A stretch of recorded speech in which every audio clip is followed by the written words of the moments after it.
Okay. I want to explain a little bit about the theory. Uh, so I'm working on, and I think we've cracked it, this idea that there's three main phases now for writing a book with Rexy if you want Rexy to do the most amount of AI help with you.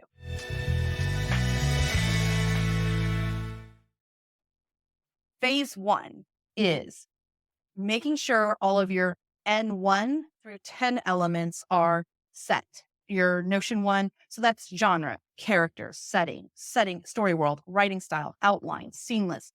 And I actually skipped outline for this example. I don't use the outline because my seamless was robust enough. And we're going to look at each one of those components in just a minute. So phase one that requires human input is working with the AI or just your own imagination and deciding the story world information that you want the LLM to extract from to make your writing briefs.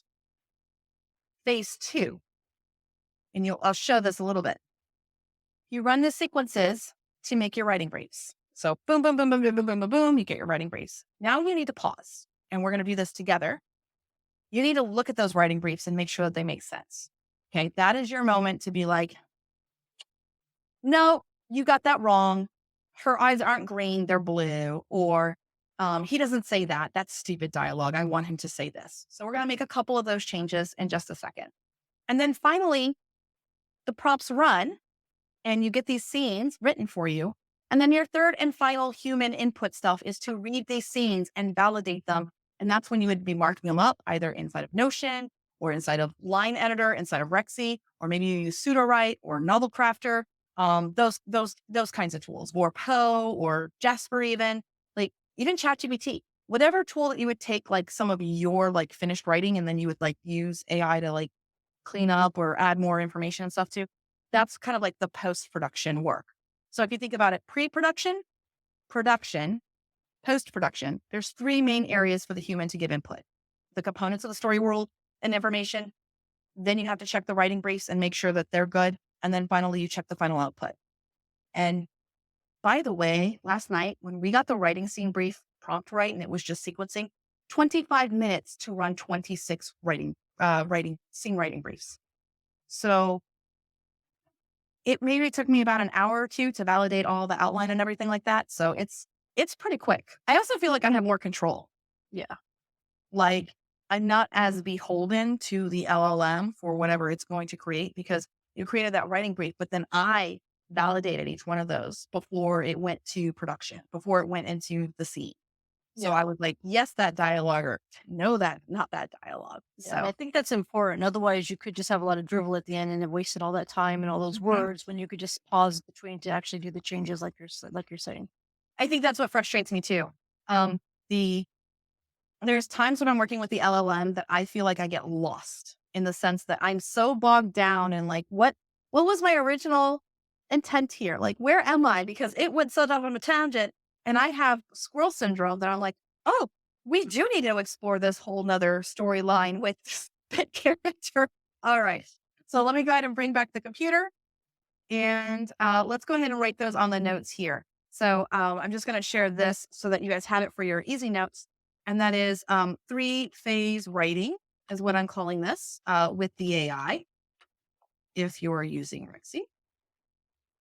And that is phase one, story information components. Phase two is running the validating, like, I guess this is, we'll call this pre-production. Pre-production. And I'll also put here, like, you know what? Somebody else will clean this up prettier. I promise. I'm just the worst at it.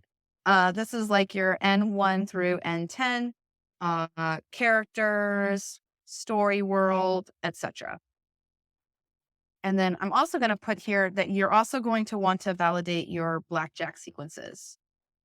So this is also where you would do that too, kind of validation and set those up. And so we're going to do that. So we're going to do the last of our phase two. And then we're in production mode here. And then production mode is kind of, I guess we're going to go, phase two production mode.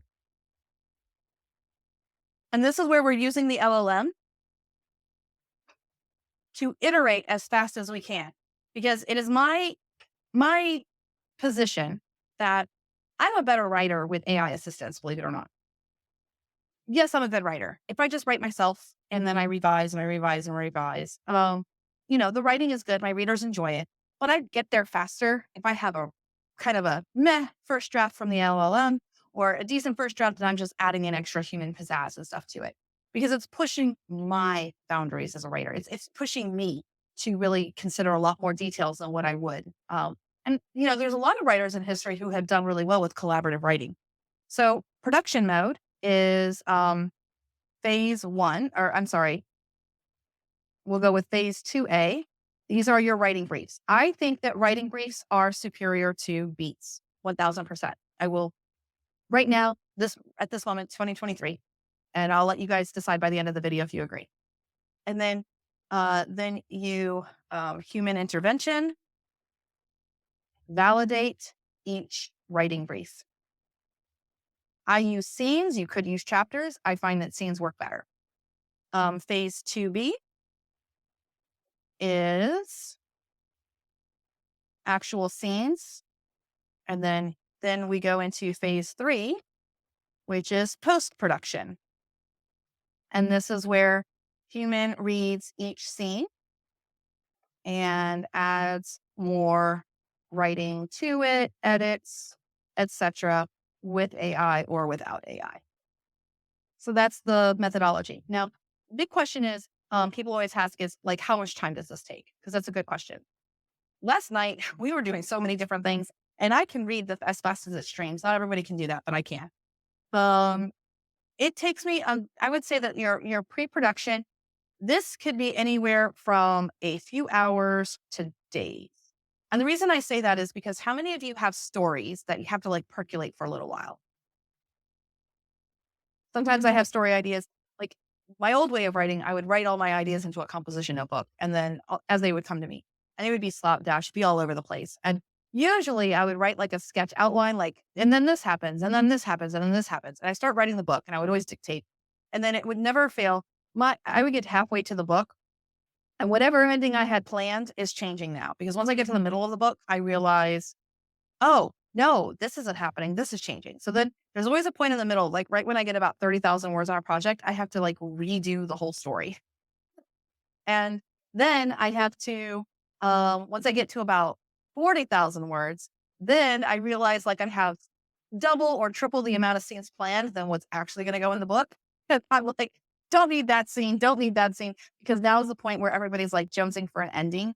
And these other scenes that I have planned, it's just like my darlings. It's like extra stuff that I wanted in there. So today's depends on your speed. Okay, so there we go. So using this methodology, though, you could very easily have a novel in a week, for sure, using this. So we're going to move right into now looking at what these components should look like, because some of you have seen them many times. Some of you haven't seen them at all. Thank you for joining us on something wickedly cool in AI. This is what we do in our lab sessions. So the Future Fiction Academy is 8 labs a week. You can come live, you can watch the replays after, you get the transcript, you also get the lab report. So the 5 of us are the main instructors for Future Fiction Academy, and we work together to specialize in different parts of AI tools to come up with really innovative prompting and how to use these tools in our everyday publishing careers. So if you would like to join the Future Fiction Academy, we would love to have you, because it's a community that is AI positive, and we're all working together to stay on top of this new technology before we all get left behind. We invite you to come join us and have fun, because we love to play with this stuff, and we love to share it. So hope to see you in lab soon.